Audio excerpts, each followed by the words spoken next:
días a todos, ¿cómo están?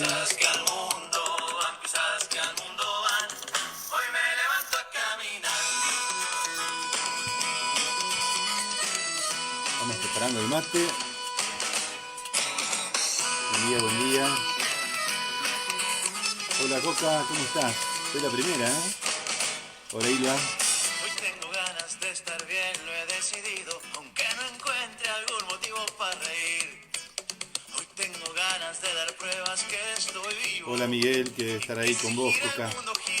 Hola Dafne, ¿cómo estás? ¿Te levantaste temprano hoy?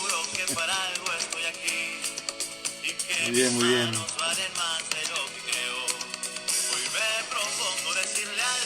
Buenos días. Y observar más allá de lo que veo.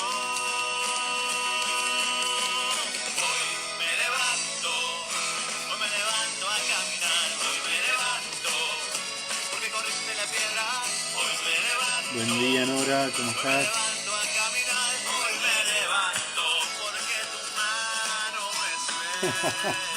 ¿Hay días que se logra levantar temprano? Qué bueno. Aunque me aplasten las cadenas de mi cama y en mi ventana solo vea oscuridad. Hola Miguel, ¿cómo estás? Hola Ale. Abrazos, las miradas. Buen día Betty. Mis oídos solo oigan soledad. Siempre es de día si decido comenzar. Gracias Miguel. Poder nacer de nuevo. Aunque me duela, hoy me voy a Hola papá, levantar, mamá, ¿cómo andan? mis alas no están hechas para el suelo. Hoy me levanto a caminar, hoy me levanto. Acá le vamos a pedir a Coti y a Mary que saluden. A ver. Hola a todos, buen día, que tengan un lindo día y qué suerte que están acá con nosotros ahora. Hola, gracias por acompañarnos un sábado más. Nos espero un lindo desayuno con muchas reflexiones, así que quédense con nosotros del otro lado. Buen día, buen día. Hola María Gabriela, ¿cómo estás? Hoy me levanto a caminar, hoy me levanto, porque corriste la piedra, hoy me levanto. Hola Mirta, ¿cómo estás? Hola Mili. Porque tu mano me espera. Me levanto a caminar. ¿Cómo estás Evelyn? Buen día Elena, ¿cómo estás? Hola Suyo, ¿cómo estás? Qué lindo encontrarlos a todos hoy a la mañana. Hola Eri. Acá la saludan a Coti y a Mary también. Mi padre Gustavo pasó y saludó también. Por ahí se conecta ahora también. Y lo saluda desde su computadora. Eri es amiga mía de Córdoba. Ah, mirá vos. Así que, hola Eri, gracias por conectarte. Hola Tere, ¿cómo estás? Esperen que tengo que cortar la música antes que se ponga otra. Les dije, bueno, es suavecita esta, así que... Pero a veces me pasa que se salta la música de golpe. No sé cómo pararla. ¿Cómo andan? ¿Lista para compartir el desayuno, Tere? Y todos, bueno, tenemos hoy algunas cosas lindas para compartir. ¿Sabes que me olvidé de traer el misal y el otro librito? Después vamos a leer el Evangelio de mañana, así que vamos a reflexionarlo en la segunda parte de este desayuno. Para los que se enganchan por primera vez, hola Ie, ¿cómo estás? Pero vamos a hablar hoy también de algunas cosas lindas en relación a dos santos. Hoy es Santo Domingo de Guzmán, y mañana una santa muy poco conocida, solamente por algunos que por ahí están más atentos al santoral, que es su nombre original era Edith Stein, pero después las chicas nos van a decir, tuvo otro nombre porque se hizo religiosa. Y es interesante conocer algo de la vida de Edith Stein, ya que algunos papas han ido a su tumba a rezar también por bueno, la importancia que tiene su vida. Así que, pero quiero que me cuenten ustedes cómo están, porque siempre, últimamente estoy hablando demasiado yo y no los escucho mucho a ustedes, me gusta escucharlos, que me cuenten cómo andan, qué cosas tienen para compartir. Estos desayunos son lindos cuando se comparten, así que espero ahí alguna compartida. ¿Y alguno sabe algo de Santo Domingo? ¿Quién es Santo Domingo? También podemos compartir sobre los temas, ¿no? Bueno, mientras alguien piensa algo para compartir, siempre la transmisión, entre que yo pregunto y les llega a ustedes, pasan unos segundos, y entre que ustedes responden y me llega a mí, pasan unos segundos. Por eso, por ahí algunos, cuando me responden, escriben y no les contesto enseguida porque hay un tiempito, ¿no? Que es el tiempo propio de la transmisión. Pero, bueno, podemos compartir. Ahí Coca dice, muy linda la historia de Edith Stein. Vi la película hace un tiempo. Sí, hay una película sobre Edith Stein.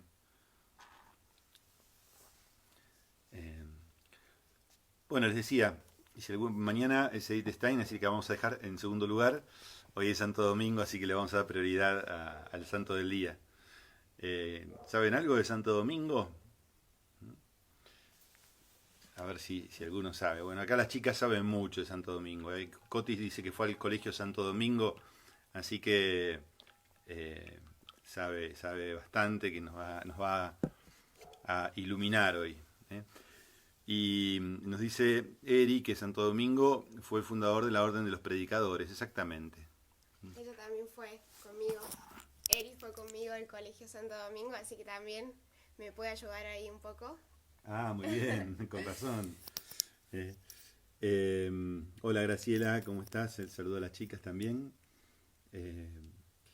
Bueno, Santo Domingo sí, fue el fundador de la Orden de los Predicadores y además uno de los grandes reformadores de su época, porque él junto a San Francisco de Asís fueron los que en la misma época fundaron... Hola Jorge Luis, ¿cómo estás? El padre Jorge Luis es muy amigo mío. Y les voy a contar algo, miren, ya que está el padre Jorge Luis enganchado ahí en el desayuno, les voy a contar algo. La idea de los desayunos fue originalmente del padre Jorge Luis, a él se lo copié. Él después pasó a otro ámbito, ¿no es cierto? Ahora hace unos encuentros del quincho, así lo llama, y se junta a la tarde con la gente.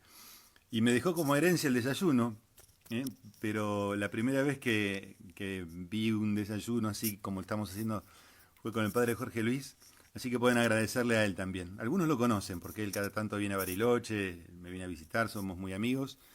La verdad que lo quiero mucho a Jorge, un gran sacerdote y gran hermano. Y bueno, a él le copié la idea de los desayunos. Ojo que le dije, no se la robé, se la pedí prestada. Así que ahí saluda a Ubita también, que se conectó. Hola Dorita, ¿cómo estás? También Viviana. Saluda al equipo también. Dice. Bueno, y les decía que es interesante la vida de Santo Domingo, por lo que significó Santo Domingo y San Francisco de Asís en la misma época. Fueron dos reformadores, podríamos decir, en el mejor sentido, porque en una época en que la Iglesia tal vez tenía sus problemas, ellos le aportaron a la Iglesia una espiritualidad, una austeridad y una vuelta a la vida del Evangelio en sus orígenes auténtica, ¿no? Después hubo otros intentos, muchos terminaron en cismas, en separaciones dentro de la Iglesia, pero en el caso de ellos no, eran hombres muy fieles a la Iglesia, pero que vieron necesario, por lo menos en la propia vida de ellos, volver a una iglesia más austera, más predicadora, más evangelizadora, más sobrenatural también, tener una visión más sobrenatural de la vida, de la entrega, y por eso son un ejemplo. Hay un lugar muy lindo que yo tuve la posibilidad de conocer, a mí me inspiró mucha devoción.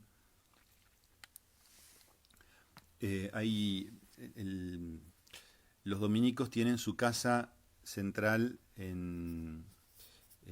o la casa, lo que se llama la casa general, en Roma, en un convento que está al lado de una iglesia, la iglesia de Santa Sabina, una iglesia muy antigua, y ahí vivió Santo Domingo.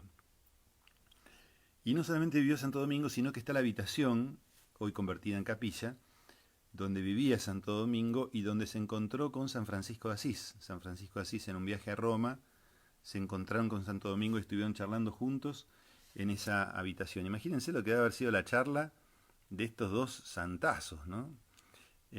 Así que, bueno, muy lindo el haber conocido ese lugar.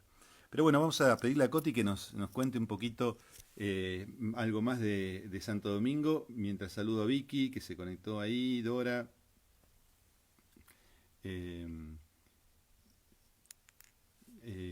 Ahí saludan al padre Jorge Luis también. A ver, Coti nos va a contar. Bueno, quisiera primero contarles dos símbolos y signos que capaz pocos conocen y está bueno conocer antes de hablar un poquito sobre su vida. El primero es que si ustedes ven la imagen, no sé si tienen una cerca o quieren buscar alguna en internet, pero van a ver que arriba de su cabeza tiene una estrella. Y esa estrella es símbolo de que en su bautismo, cuando lo estaban bautizando, aparece sobre su cabecita una estrella que simbolizaba que iba a ser el faro que guiaba muchas almas durante toda su vida a Cristo. Y el segundo símbolo es que la madre de Santo Domingo sueña con un perro llevando una antorcha de fuego en la boca antes de que naciera Domingo, y eso simbolizaba que Domingo iba a ser quien incendiara el mundo con su amor a Cristo y quien iba a llevar la verdad a todo el mundo, el mensaje de Cristo. Ahí no sé si pueden ver la estrella. Está la estrellita que ¿Y debe estar por ahí la antorcha o no está ahí en esta imagen? En esta no está, pero buscamos en otra. A ver. Bueno, y esta antorcha, como les contaba, también simbolizaba que él iba a incendiar el mundo con su verdad, con la verdad, llevando la verdad de Cristo a todo el mundo. Y después, bueno, de su vida podríamos hablar muchísimo, pero creo que quiero resaltar tres cosas que son a mí las que particularmente, desde siempre, desde que iba al cole, como recién les contó el padre Jorge, yo en Córdoba iba al colegio FASTA Santo Domingo de Guzmán. Y bueno, desde chiquita aprendí sobre este santo y hubieron tres cosas que a mí más me llamaron la atención. La primera era que siempre nos decían que Domingo hablaba con Dios y de Dios. Y no es casual que primero sea de Dios y después sea con Dios. ¿Por qué? Porque Domingo hablaba primero con Dios, se llenaba el corazón de esa verdad y después salía a hablar de Dios. No hacía el proceso inverso, sino que primero forjaba su espiritualidad, primero forjaba su fe y luego nos compartía al mundo todo lo que el Espíritu Santo le había infundido en el corazón. Y él siempre que hablaba, o estaba hablando con Dios o estaba hablando de Dios, ¿no? Que primero, qué lindo para imitar. Después, la segunda cosa que también quisiera compartir, como ustedes saben, Domingo era un hombre de mucho estudio, pero él buscaba la verdad solo para las personas.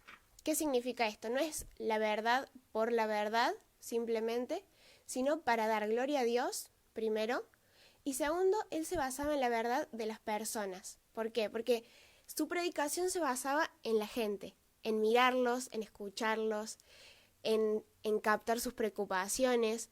Entonces era una predicación que estaba volcada al prójimo, ¿sí? Que no pensaba en él mismo, en él gloriarse por todo lo que él sabía o por todo lo que estaba aprendiendo, sino totalmente dedicada al prójimo y dedicada, digamos, mirando qué necesitaba el prójimo en cada lugar que iba. Así que bueno, otra cosa que imitar, otra virtud que imitar de Domingo, que seguramente podamos encontrar muchas, pero hoy vamos a centrarnos en estas.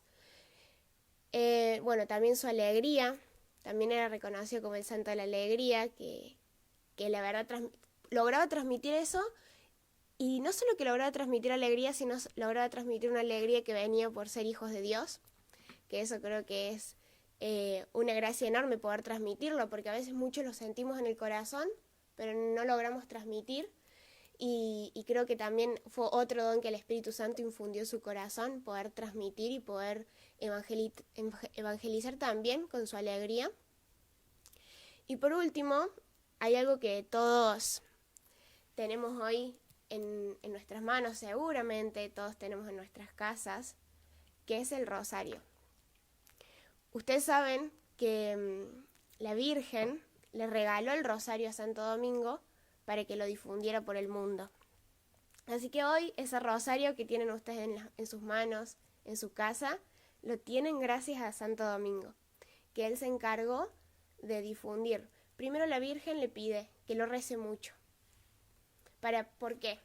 Porque rezándolo mucho iba a poder transmitir la importancia de que la gente lo rece. Una vez que él lo rezara mucho, se iba a armar de mucha fuerza para poder llevar el rosario por el mundo, y miren, después de tantos años todos lo seguimos teniendo en la mano y rezando con gran devoción, gracias a este gran santo que nos dejó ese legado. Además de mucho más, como decía Eri al principio, también fue el fundador de la Orden de Predicadores, donde después vienen muchos santos, entre ellos Santa Catalina, Santa Rosa de Lima, y muchísimos santos que nos regala la Iglesia, pero bajo el manto de Santo Domingo y en su orden. Así que hay mucho que agradecer, mucho que imitar de Domingo, pero podemos quedarnos con esto capaz, con su amor a la Virgen, con su devoción a la Virgen, y cuánto él, imagínense cómo dio la vida para que se transmita todo lo que Dios había infundido en su corazón, que hoy, después de muchos años, seguimos rezando el rosario. Gracias, Coti, qué lindo todo lo que nos contás, ¿eh? Y fíjense qué importante, ¿no? Hay cosas que uno a veces no sabe. Uno reza el rosario, pero no sabe cuánto hace que exista el rosario, cómo surgió. Y bueno, cuando de pronto vivimos ciertas cosas, nos ponemos en contacto con los santos, ¿no? Quiero aprovechar para saludar a Vicky, que se conectó recién, también a Lucre, que nos ayuda en los desayunos, pero bueno, tuvo mala pata. Tiene un problemita en una rodilla, así que tiene que esperar unos días para reponerse. También saludamos a Carola, que también se conectó. Te agradece, Eri, la reflexión. También está María Delia. Dice: hola Roxy, estoy con ustedes disfrutando todo, disfrutando. Lucrecia se ríe. Bueno, está bastante bien, dice, así que podemos quedarnos tranquilos. Sí, una cosa más de Santo Domingo, él le tocó predicar en un momento muy difícil, tal vez por eso también la motivación por ser predicador, no solamente ser predicador porque le gustaba predicar, sino porque en aquel tiempo, en la zona por donde él vivía, él nace en España, pero después se traslada a Francia, y en el sur de Francia había una herejía muy fuerte, que era la herejía albigense, o también conocida como los cátaros, que quisieron hacer una reforma parecida a la de Santo Domingo, la de San Francisco, pero se desviaron, se rebelaron contra la Iglesia, contra el Estado, y terminaron convirtiéndose en una especie de rebelión armada, y esto termina finalmente con una cruzada que organiza el rey de Francia contra los cátaros o contra los albigenses, para aplacar esta rebelión que había empezado como algo religioso, buscando a Dios, y termina con esta desorientación tan fuerte, ¿no? Así que, pero dijimos que íbamos a hacer un comentario sobre Edith Stein también, que es mañana, y bueno, acá está Mary, que por ahí nos va a contar alguna cosita sobre Edith Stein, ¿sí? Bueno, bueno, yo mucho no sé de Edith Stein, así que la que quiera aportar puede hacerlo, pero puedo contarles que fue una mujer que nació en el seno de una familia muy católica. Era la más pequeña de 11 hermanos. Su madre era muy católica. ¿De Stein? Sí, sí. Bueno, ah. era judía, como dice el padre, y a los 2 años su padre muere. Entonces su madre, que era una mujer de mucha fe, tiene que dedicarse a trabajar. Esto hace que Edith Stein pierda su fe. La madre no puede mantener una fe viva en el seno de sus hijos, y Edith Stein pierde directamente, deja de ver a Cristo. Y durante muchos años ella creció siendo una joven, la verdad me impresiona su vida, porque muy estudiosa, amante de la verdad, buscaba la verdad constantemente, estudió filosofía, y después de muchos años de buscar la verdad, de buscarla por distintas ramas, por distintos lugares, una noche se encuentra con un libro de Teresa de Ávila, y cuando lo termina de leer, lo lee entero esa misma noche, dice: esta es la verdad, y a partir de ahí se convierte, inicia su proceso de conversión.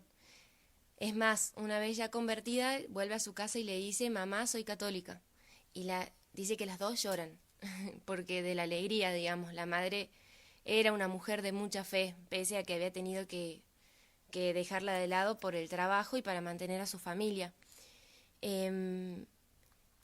La verdad que es una mujer que ha hecho mucho también por esto de la búsqueda de la verdad. Una vez que la encontró, no la soltó. Su nombre es Teresa de la Cruz, ¿sí? Como religiosa. Como religiosa, su nombre es Teresa de la Cruz, porque se insertó en la orden de las Carmelitas. Tradujo varios escritos de Santo Tomás, Tradujo. Los tradujo.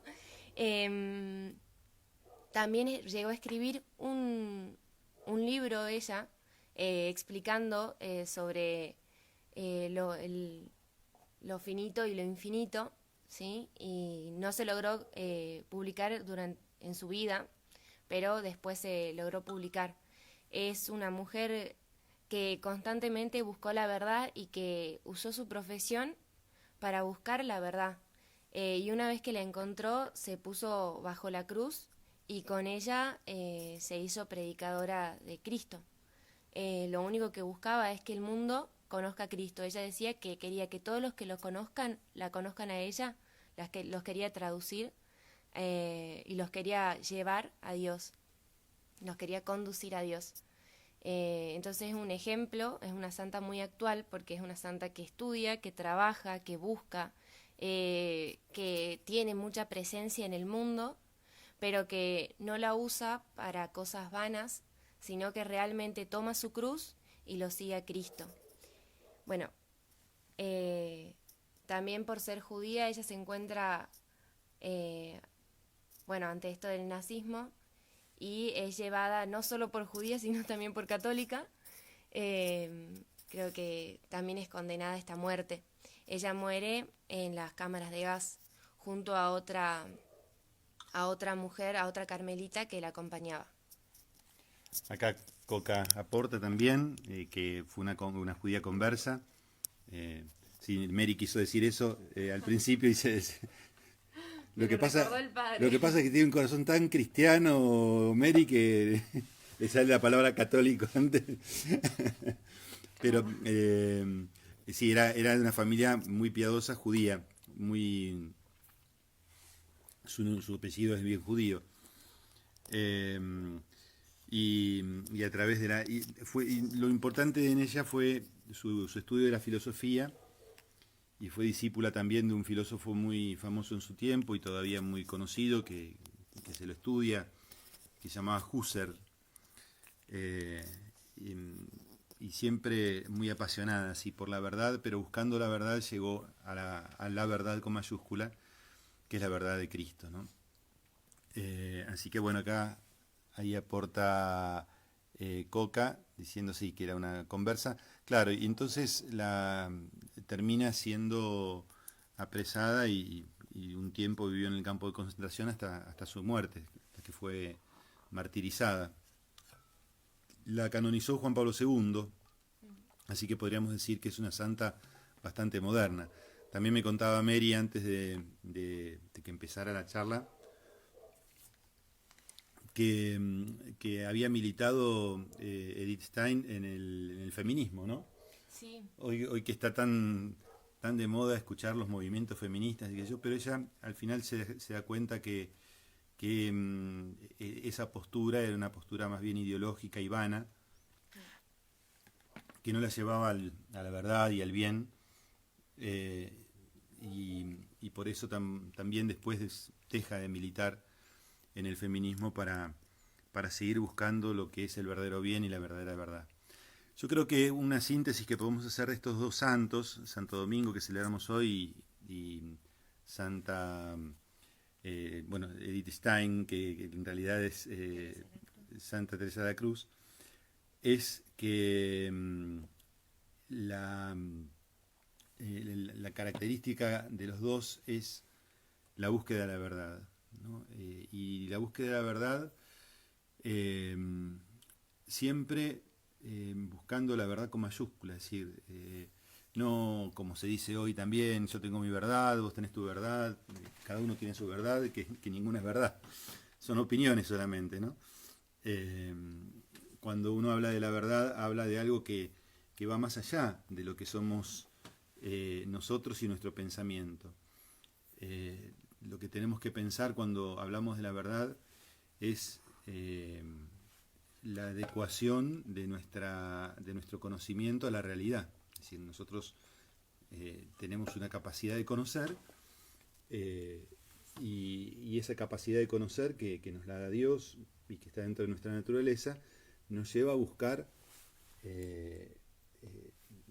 lo que hay fuera de nosotros, pero que es real, ¿no? Y entonces, cuando nuestro conocimiento se adecúa a lo que es real, a la realidad, cuando nuestro conocimiento descubre la realidad, es que se llega a la verdad.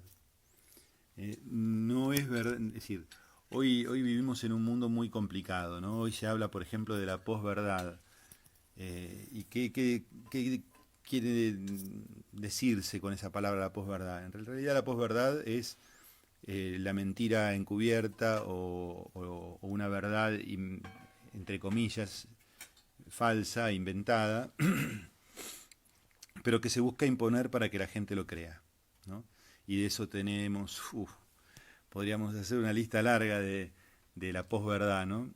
Pero la posverdad es eso, es tratar de hacernos creer que es verdad lo que no es verdad. En esto, muchas veces, algunos medios de comunicación son mandados a hacer para esto, ¿no? Y sobre todo, muchas veces también esa verdad aparente, pero que no es real, esa idea que se quiere imponer como verdad, generalmente va acompañada de intenciones, e intenciones movidas por poderes, es decir, el que tiene más plata y puede imponer ese modo de pensar en los medios, termina siendo el que hace creer que es verdad a la gente que sin criterio busca saber ciertas cosas, ¿no? Por eso siempre hay que ser criterioso, hay que tener capacidad de estudio, hay que saber investigar, hay que preguntarse por las cosas. Los grandes santos y los grandes sabios siempre se preguntaron por la verdad de las cosas, ¿no? Por ejemplo, y esa verdad, cuando se busca con honestidad, no necesariamente uno tiene que buscarla solo en lo que a mí me hace sentirme seguro, ¿no? Para mí es un gran ejemplo dos grandes santos y sabios de la Iglesia, que son San Agustín y Santo Tomás de Aquino.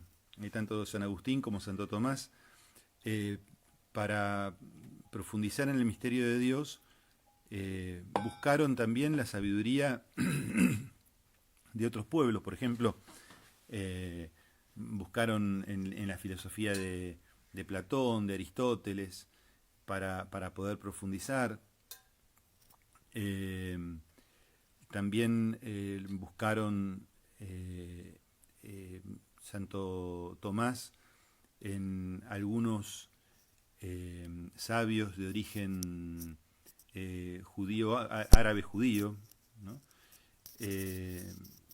¿Por qué? Porque, bueno, el que es sabio y el que busca con honestidad la verdad, la encuentra cuando se encuentra con esa realidad que es ajena a uno. Y en esa realidad, mi pensamiento, el pensamiento de otro, el pensamiento de otro, si todos encontramos esa verdad que está fuera de nosotros y no está ahí, nos encontramos en la verdad, ¿no? Por eso también uno tiene que buscar la verdad con mucha libertad y con mucha fidelidad en esa búsqueda, ¿no? Y es muy apasionante, ¿no? Es muy apasionante ver los doctores de la Iglesia, ¿no? que tenemos tantos, cómo fueron encontrando y profundizando el misterio de Dios, buscando cada vez más el encontrarse con Dios y el descubrirlo a través de distintos caminos, aún aquellos que no son considerados doctores de la Iglesia, pero grandes santos. Hablábamos hace un ratito de San Francisco de Asís. San Francisco de Asís era un hombre que veía a Dios en la creación podríamos decir, con mucha como evidencia. Es decir, él no le cabía duda que eran sus hermanos el sol, la luna, los animales, las piedras, ¿no?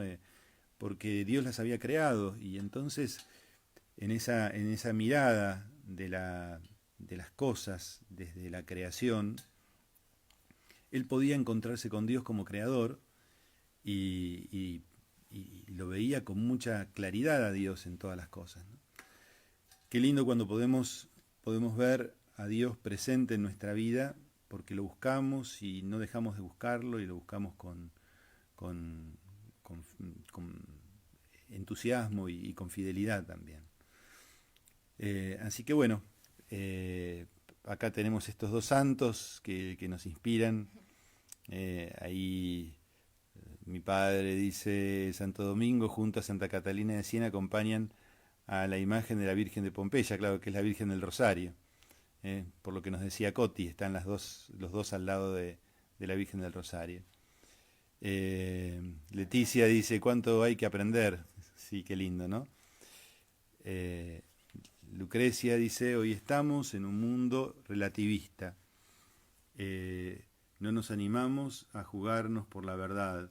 Se escuchan tanto las frases de tolerancia, de respeto al otro, dejando de lado la verdad. Sí, y muchas veces no se busca la verdad y se exige que sean tolerantes con lo que no es verdad. ¿No? ¿Vos querés decir algo, Mary? A mí eso que dice Lucre, bueno, también me impresiona de que hoy estamos es lo que vos decías, padre, ante la no búsqueda, que uno no busca la verdad, no busca leer, no busca conocer, hay que siempre fomentar eso. Ahí también leí otros comentarios, que mucho hay que por aprender, y la verdad es que sí, todos los días se aprende algo nuevo, así que yo creo que es cuestión de dejarlo todo y tomar la cruz, como hicieron todos estos grandes santos, desde Santo Domingo, que no le quedó nada más por entregar porque se entregó entero, hasta Santa Teresa de la Cruz, que dejó hasta su familia por agarrar la cruz, dejó su fe para tomar esta fe. Santa Catalina también es un ejemplo de santa. Acá somos muy devotas de Santa Catalina, así que nos sumamos al comentario del papá del padre Jorge. Y yo creo que es cuestión, como dice el Evangelio de ayer decía esto: el que quiera seguirme, que deje su vida y que tome la cruz y lo siga. Y es lo que tenemos que hacer todos hoy, entregarnos, dejar nuestras vidas, dejar nuestras preocupaciones y abrazar fuerte la cruz. Muchas gracias, Mary. Y bueno, vamos a meditar el Evangelio de este fin de semana, que es muy interesante y bastante provocador. Vamos a verlo. Vamos a pedirle al Espíritu Santo que nos asista en esta reflexión sobre el Evangelio. Ven, Espíritu Santo, llena los corazones de tus fieles y enciende en ellos el fuego de tu amor. Envía, Señor, tu Espíritu y todo será creado y renovarás la faz de la tierra. Oh Dios, que instruye los corazones de tus fieles con las luces del Espíritu Santo, danos a gustar de lo que es recto según el mismo Espíritu y gozar siempre de tu divino consuelo. Por Jesucristo nuestro Señor. Amén. Bueno, estamos hoy en la semana 19ª del tiempo ordinario. A ver, ya que les gusta aprender, porque cada vez que decimos cosas así, varios dicen qué lindo que es aprender. Ustedes saben que el tiempo litúrgico se divide por semanas y además se divide por tiempos ordinarios o especiales.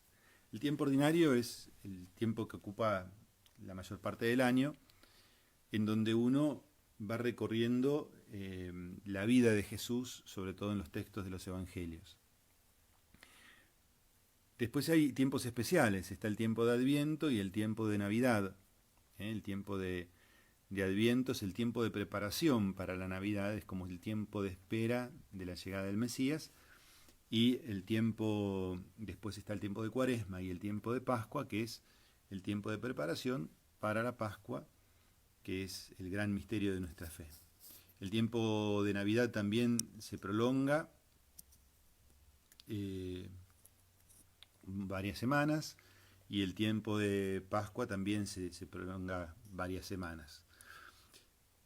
A mí me impresionó mucho, hace muchos años tuve la posibilidad de viajar a Mozambique y fui a conocer unas misiones de un sacerdote argentino, el padre Ignacio Copelo, que en ese momento estaba en Mozambique, ahora está en Angola. De paso, recen por él, porque es un sacerdote que ha entregado la vida a la misión, y los misioneros necesitan de la oración de todos nosotros, ¿no? Y cuando estaba en la misión, el padre Ignacio me dice: mira, vamos a ir a recorrer las aldeas. Él tenía 60 aldeas a cargo. Las podía visitar una vez cada 2 o 3 meses, porque eran tantas que en la recorrida no le alcanzaba el tiempo. Y quienes llevaban la vida de fe adelante en esas aldeas eran los referentes que el padre iba dejando, ¿no? Como aquellas personas que lo acompañaban en la misión, como hacía los apóstoles, Pablo, Pedro, que iban fundando iglesias y dejaban referentes en las iglesias, y la comunidad misma iba llevando adelante la fe. Y cuando llegamos a una aldea, me acuerdo que había una señora muy flaquita, estaban pasando mucha hambre en esa aldea. Eso nos lo comentó después. Pero cuando llega el momento de la misa, ella dice, estamos en la semana 23 del tiempo ordinario del ciclo C. Esto lo dice, para que se den una idea, en una aldea de chozas de palo revocadas con barro y techo de paja y piso de arena. Todo el piso de esa aldea, es decir, y de esa zona, era arenoso, era arena. La gente camina sobre la arena. Así como en la playa, ¿vieron? Bueno, pero no, sin humedad, arena seca. Y la iglesia era la sombra de un árbol de castañas de cayú. Es decir, ahí abajo ponían una mesita, un mantel, la gente se sentaba en el piso alrededor, le ponían una silla al sacerdote donde se sentaba, y la gente tiraba sus lonas, unas telas muy lindas que siempre tienen en África, de muchos colores. Se sentaban ahí en el piso y ahí empezaba la conversación, una especie de catequesis larga, y después la misa. Pero a mí lo que me impresionó es que una persona de una aldea donde ni siquiera iglesia hay, sabía en qué semana del ciclo litúrgico, del tiempo litúrgico estábamos perfectamente, ¿no? Así que bueno, nosotros que tenemos la posibilidad de frecuentar la iglesia, y sería lindo que todos sepamos, ¿no?, en qué momento estamos del año litúrgico, de la semana. Bueno, estamos en la semana 19ª del tiempo durante el año, o lo que se llama tiempo ordinario, y estamos en el ciclo A, porque los años litúrgicos se dividen en 3 ciclos, ciclo A, B y C. En el ciclo A leemos a Mateo. Y entonces vamos a leer el Evangelio de San Mateo, en capítulo 14, que lo venimos leyendo casi de corrido, versículos 22 al 33. Dice así: Después de la multiplicación de los panes, Jesús obligó a los discípulos que subieran a la barca y pasaran, antes que él, a la otra orilla, mientras él despedía a la multitud. Después subió a la montaña para orar a solas. Al atardecer todavía estaba allí, solo. La barca ya estaba muy lejos de la costa, sacudida por las olas, porque tenían viento en contra. A la madrugada, Jesús fue hacia ellos caminando sobre el mar. Los discípulos, al verlo caminar sobre el mar, se asustaron. «Es un fantasma», dijeron, y llenos de temor se pusieron a gritar. Pero Jesús les dijo: «Tranquilícense, soy yo, no teman».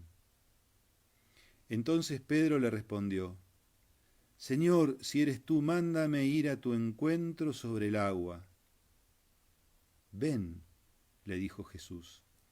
Y Pedro, bajando de la barca, comenzó a caminar sobre el agua en dirección a él. Pero al ver la violencia del viento tuvo miedo, y como empezaba a hundirse, gritó: «Señor, sálvame». Enseguida Jesús le tendió la mano y lo sostuvo, mientras le decía: «Hombre de poca fe, ¿por qué dudaste?». En cuanto subieron a la barca, el viento se calmó. Los que estaban en ella se postraron ante él, diciendo: «Verdaderamente tú eres el Hijo de Dios». Palabra del Señor. Gloria a ti, Señor Jesús. Bueno, les decía que este es un evangelio muy provocador, y muy provocador ya van a ver por qué. En primer lugar, nos situamos, la semana pasada habíamos leído el evangelio de la multiplicación de los panes. Ahora, después de la multiplicación de los panes, Jesús le dice a los discípulos que se suban a la barca y pasen a la otra orilla del mar de Galilea, o lago de Tiberíades. En realidad es un lago muy grande, que también lo llamaban mar.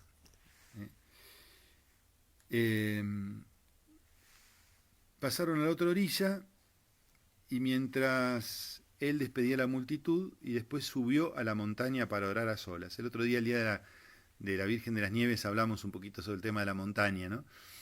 Y la montaña siempre ha sido un lugar que ha inspirado a la oración, siempre ha sido un lugar donde la presencia de Dios se siente de un modo especial. Jesús también buscaba la montaña para rezar. No eran montañas altas como las que tenemos acá en Bariloche, eran colinas, ¿no? Pero buscaba la montaña para orar. Y los discípulos se suben a la barca y dice el texto que la barca ya estaba muy lejos de la costa. Fíjense los detalles, estaba muy lejos de la costa, no estaba ahí nomás. Me acuerdo que hace poco me mandaron un dibujito de tipo historieta o chiste o no sé qué, en donde aparecía Jesús caminando sobre el agua, pero eran como piedritas, ¿no es cierto? Entonces iba como pisando las piedras. No había ninguna piedra acá, estaba muy lejos de la costa. Así que, sacudida por las olas, tenían viento en contra, y encima habla de la madrugada. Ustedes imagínense si estuviesen en el medio del lago del Nahuel Huapi, lejos de la costa, a la madrugada, sintiendo que un barquito donde están está sacudido por las olas, por el viento en contra, y en medio de la madrugada ven a alguien parado arriba del agua. No sé ustedes, yo me muero de susto, ¿no? Yo me muero de susto. Es decir, o pienso que estoy loco, o pienso que no sé. Pero además, el agua tenía todo un misterio en donde muchas veces se consideraba que era el lugar donde habitaba el demonio, donde habitaba porque ahí estaba toda la imaginación de los monstruos marinos que podían estar ahí bajo el agua, y a veces desaparecían los barcos. Entonces imagínense que algunos pensaban que se lo comía algún monstruo. Entonces el estar en el mar, en esta situación, en medio de la oscuridad, la madrugada es un momento oscuro, y que ver parado a alguien arriba del agua, bueno, a los discípulos le pasó eso. Dice que se pegaron un susto bárbaro, que gritaron, es un fantasma, y llenos de temor se pusieron a gritar. Imagínense el espectáculo, ¿no? Los apóstoles arriba de la barca, todos gritando, ¡ah!, a los gritos, ¿no? Y Jesús, que les dice, no teman, tranquilícense, no teman. Bueno, acá hay algo lindo, ¿no? Que Jesús, en medio de la dificultad, en medio del mar, en medio del peligro, les dice, no teman. También podríamos decir, es medio insensato que alguien les dice no teman en medio de esa situación. Bueno, uno podría decir, ¿cómo me vas a decir no teman si me estoy por hundir, se mueve todo el barco, es medianoche y encima, ¿no? ¿A quién se le ocurre decirle no teman en un momento de peligro? En un momento en donde corre peligro sus vidas, en un momento en donde la vida está en juego, en donde el peligro es un peligro real, no es un peligro aparente. El peligro de poder morirse en el mar es real, ¿no? Y Jesús les dice no teman. Y acá viene la primera parte de esta reflexión. El peligro es algo que puede aparecer en distintos momentos de la vida, que nos puede aparecer a nosotros. Hoy día estamos viviendo una situación que muchos la viven como una situación de peligro, por el tema de la enfermedad del coronavirus y qué sé yo. ¿Cuántos dicen, bueno, si yo me pesco el coronavirus no cuento más el cuento, ¿no? El peligro, ¿no? El peligro, el miedo. ¿Cuántos miedos muchas veces nos paralizan? ¿Cuántas veces el miedo no nos deja ser? ¿Cuántas veces el miedo se adueña de nuestra vida se adueña de nosotros, se adueña de nuestra serenidad, de nuestra capacidad de pensar libremente, de nuestra capacidad de poder obrar, porque por miedo no hacemos cosas. Bueno, acá había un miedo a algo real, no era un miedo porque eran cobardes. Acá eran todos hombres rudos, acostumbrados muchos de ellos al agua, porque eran pescadores, conocían el mar, conocían las olas, conocían... si les dio miedo toda la situación, es porque el peligro era real. Pero Jesús les dice, no teman. Y eso que les dice Jesús a ellos, nos lo dice a nosotros también. No tengan miedo, no tengan miedo. Estoy yo. Es fácil que nos digan, no tengan miedo si vamos caminando por un camino, un día de sol, al mediodía, o en el verano, al atardecer, en donde todo nos habla de seguridad, porque vemos, no es madrugada, porque el suelo es firme, no estamos sobre una barca en el medio del mar. Es fácil que alguien nos diga, no tengas miedo, y decir, sí, yo confío en el Señor, porque me dice no tengas miedo y yo creo en Él. Pero ¿tenemos esa confianza en el Señor en medio de las situaciones que nos pueden dar miedo de verdad? ¿Tenemos esa confianza en el Señor? ¿Somos capaces de entregarnos a Él en esos momentos en donde el miedo real por situaciones reales pueden condicionarnos? No sé qué piensan ustedes, chicas, pero... a ver... A mí me hace pensar mucho esto de la barca, de que la vida del cristiano realmente es lejos de la orilla, en medio de la tormenta.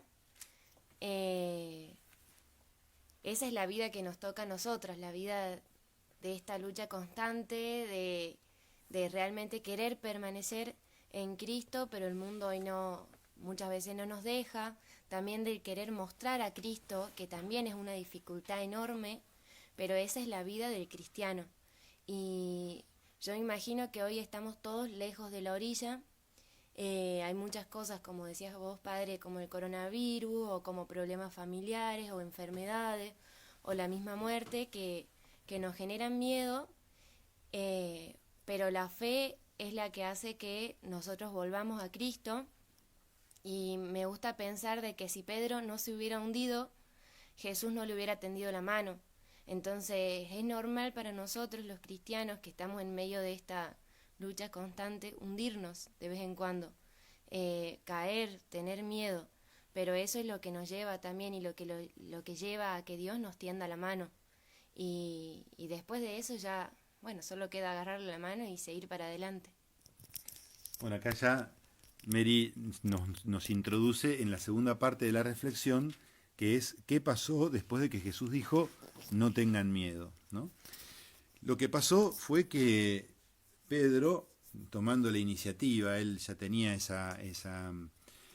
don de liderazgo dentro del grupo de los apóstoles, él toma la iniciativa y dice, Señor, si eres tú, mándame ir a tu encuentro sobre el agua.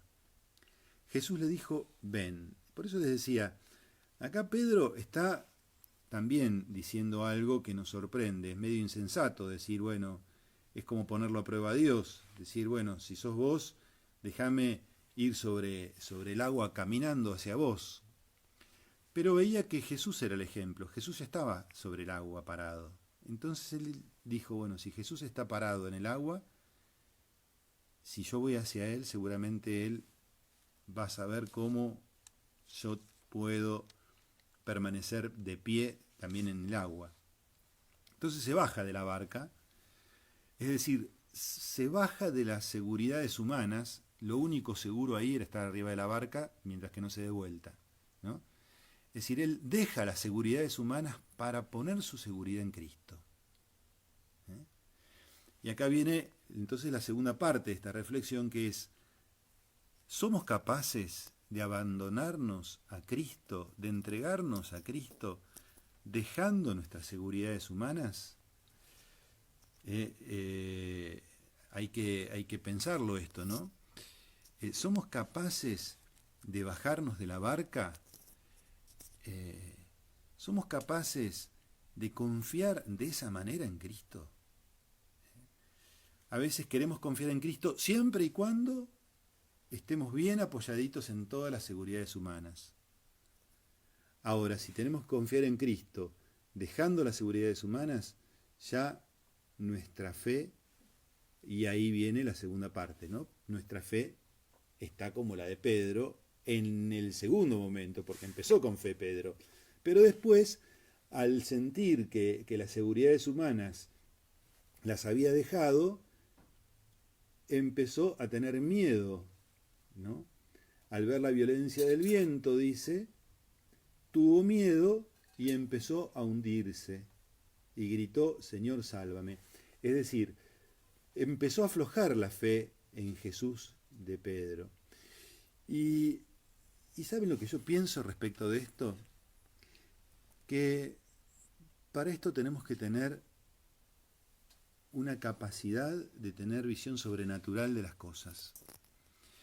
Si no tenemos una visión sobrenatural de la vida, si no tenemos una visión sobrenatural de nuestra relación con Dios, si no tenemos una visión sobrenatural del sentido de nuestra existencia, es muy difícil poner nuestra seguridad en Cristo.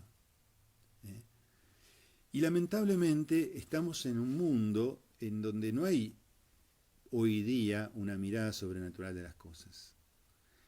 Se ha perdido la mirada sobrenatural.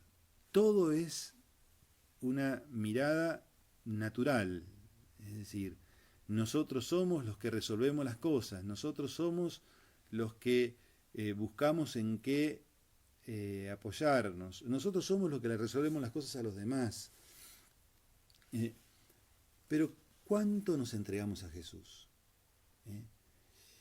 Y fíjense que cuando Pedro empieza a hundirse, él le dice, Señor, sálvame. Se vuelve a acordar que está Jesús delante de él. Y Jesús está dispuesto a salvarte. Jesús está dispuesto a tomarte de la mano. Está dispuesto a sacarte. A lo mejor no como vos pensabas que te iba a sacar o no como vos pensabas que te iba a ayudar. Pero hay que tener fe. Una fe que a veces es jugada. Una fe que a veces es tirarse a la pileta sin saber si hay agua abajo, ¿no? Pero es esa fe la que tenemos que tener capacidad de cultivar dentro de nosotros. ¿Algunos de ustedes están haciendo algún comentario? Ahí Coca dice, admirable. Admirable la fe y la confianza de Pedro al ponerse en manos de Jesús para imitarlo. Titubea, pero luego teme y se hunde, pero le alcanza la fe para acudir nuevamente a Jesús.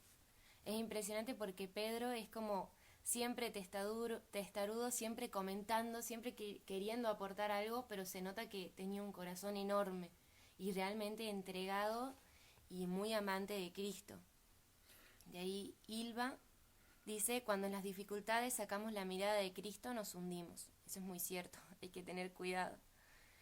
Y Lucre aporta desde casa, yo creo que a veces queremos ponerlo a prueba a Jesús.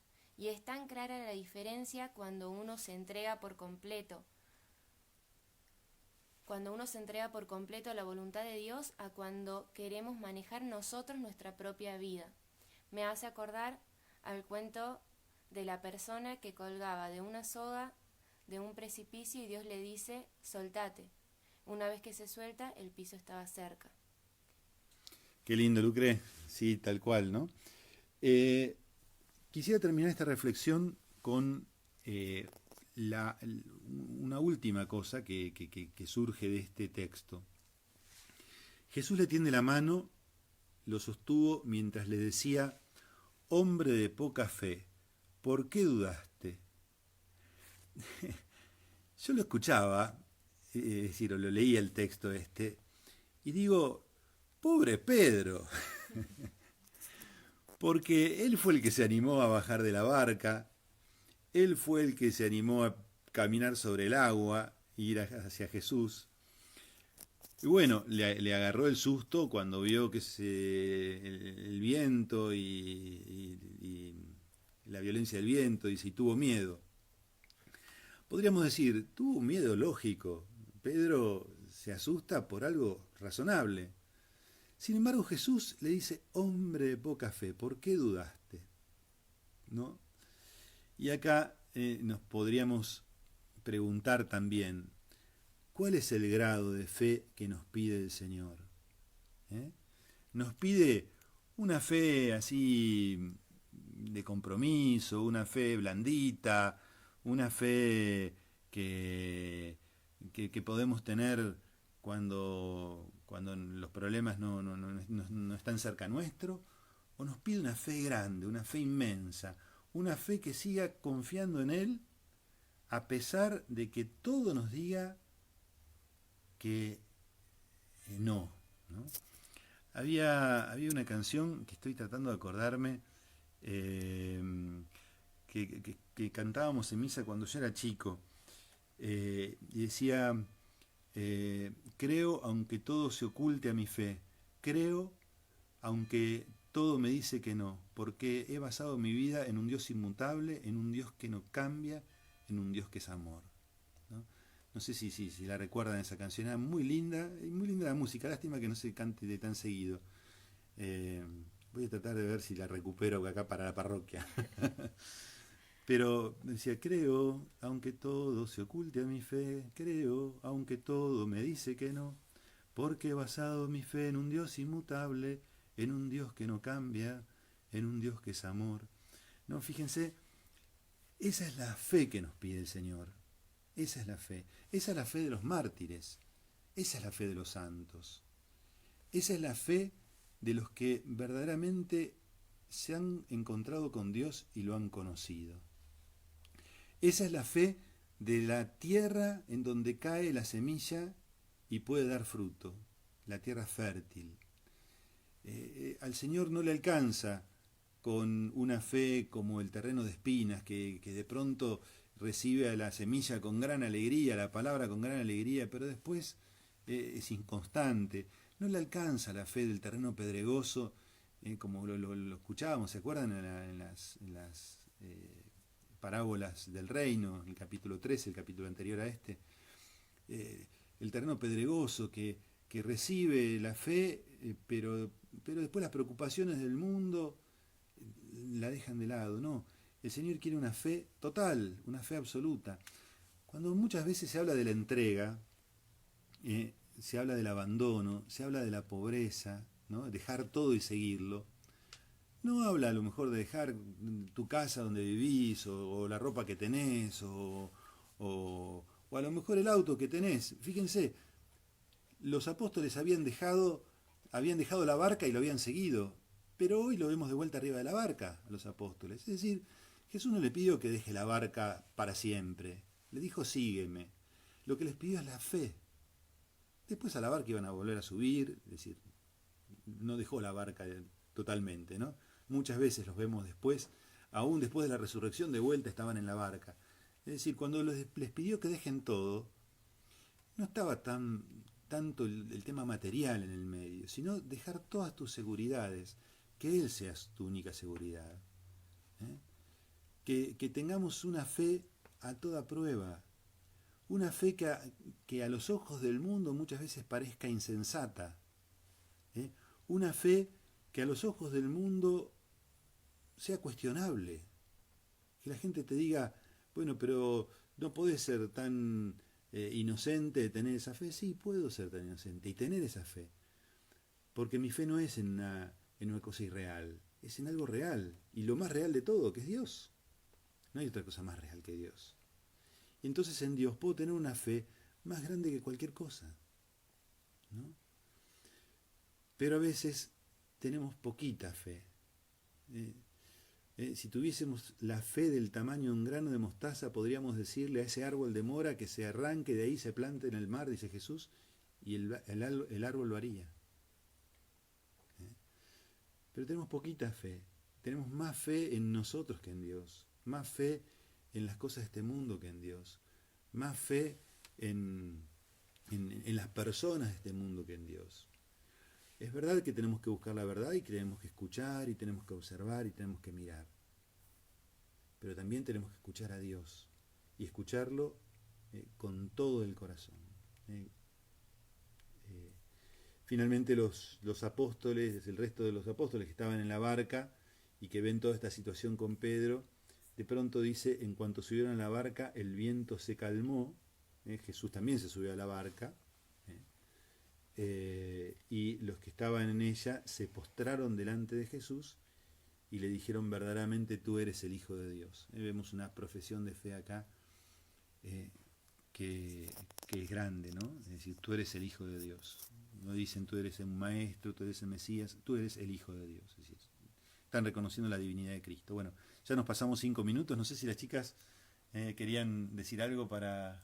Yo solo una cosa, que creo que lo venimos hablando hace un par de desayunos, pero al principio de la lectura dice que Jesús se va a orar. ¿Vieron? ¿Se acuerdan que hablamos de que Jesús nos dejaba el ejemplo en todos sus ámbitos? Cómo ser buen amigo, cómo ser buen hijo. Y acá también él mismo necesita esta fuerza, necesita de la oración cada vez antes de un momento importante, ¿Se acuerdan? Después de la última cena, también él se va a orar antes de lo que le esperaba, ¿no? Entonces, bueno, también tenemos que imitar eso. Antes de un momento importante, volcarnos en la oración, que sabemos que nos va a dar la paz para tomar las decisiones correctas, como hablábamos la otra vez. Y por último, Dios pone a Pedro como cabeza de la iglesia, y también yo creo para que nosotros no nos hundamos a veces en nuestros pecados o en la desolación de decir, bueno, yo tengo poca fe o dudo, sino lo miramos a Pedro, a la cabeza de la iglesia, cuando también tuvo poca fe y cuando Jesús le dijo que estaba ahí, que confiara en él. Así que también en Pedro tenemos este ejemplo de fe para imitar. Y yo lo único que agrego, que ahora como que agrego una parte más a mi reflexión, de que, bueno, así como dice Mirta, capaces de entregarnos a Cristo cuando no sabemos salir con nuestras fuerzas. Y me hace pensar en esta parte del Evangelio que dice, que yo les decía que por ahí la vida del cristiano era en la barca, lejos de la orilla, en medio de la tormenta. Pero sí, hay que agregarle un factor importantísimo, que cuando está Cristo arriba de la barca, la tempestad se calma. Entonces sí, la vida del cristiano es lejos de la orilla, es en medio de la lucha, pero cuando lo tenemos a Cristo con nosotros, cuando somos capaces de entregarnos totalmente a Cristo, todo se ve con otros ojos y nuestras acciones, que por ahí parecen diminutas, se vuelven enormes. Entonces sí comparto con eso que decía Mirta, que dice, cuando no sabemos salir con nuestras fuerzas, si nos entregamos a Él, que en su caso me sacó cuando mi hijo tuvo el accidente y yo me entregué a Él y me tomó de la mano y me sacó.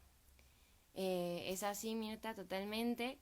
Ahí dice Miguel, nos falta tener la fe de Pedro, pero me encanta acompañarlo de la imagen del Pedro. Sí, Pedro, el hombre de poca fe, el hombre que lo niega a Jesús, él con todos sus errores y con todas sus debilidades, primer papa, padre de la iglesia, así que es una esperanza para nosotros los cristianos. Y bueno, nada, eso.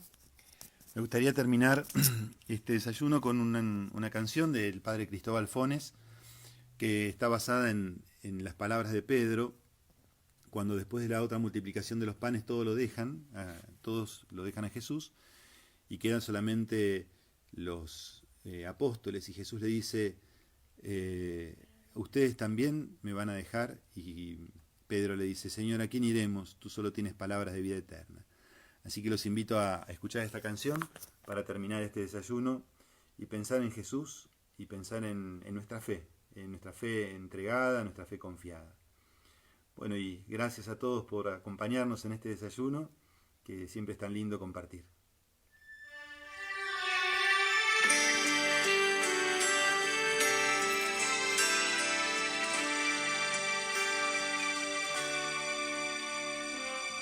Señor, ¿a quién iremos si tú eres nuestra vida?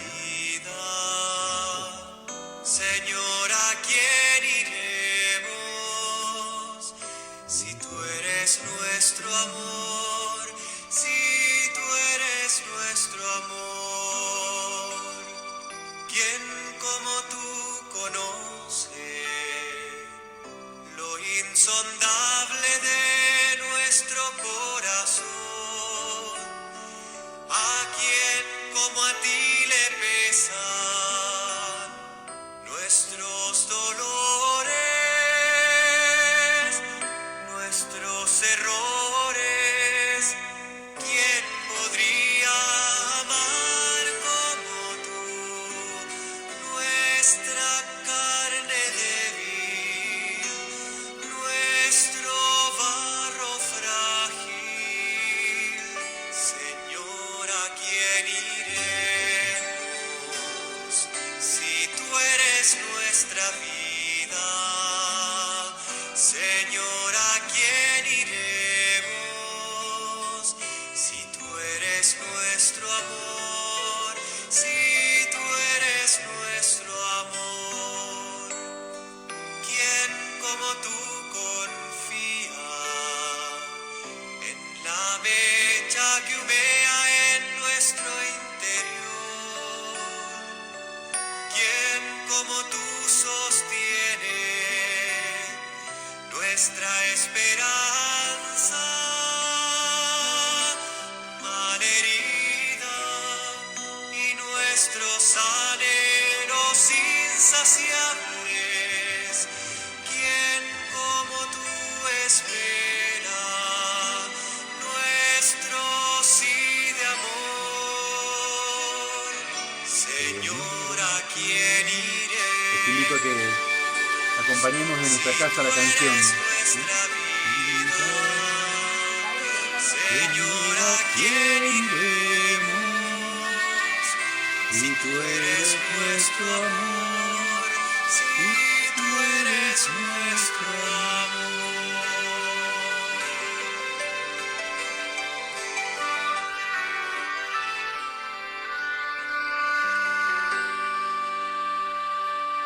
Bueno, hasta el martes, y que tengan un hermoso fin de semana, que por lo menos hoy parece que es un día lindo acá en Bariloche. Después me parece que el domingo y el lunes se va a poner medio feo, pero aprovechen este día. Dios los bendiga a todos y buen fin de semana. Y los que comparten la misa también nos veremos en la misa de esta tarde. Hasta prontito, gracias.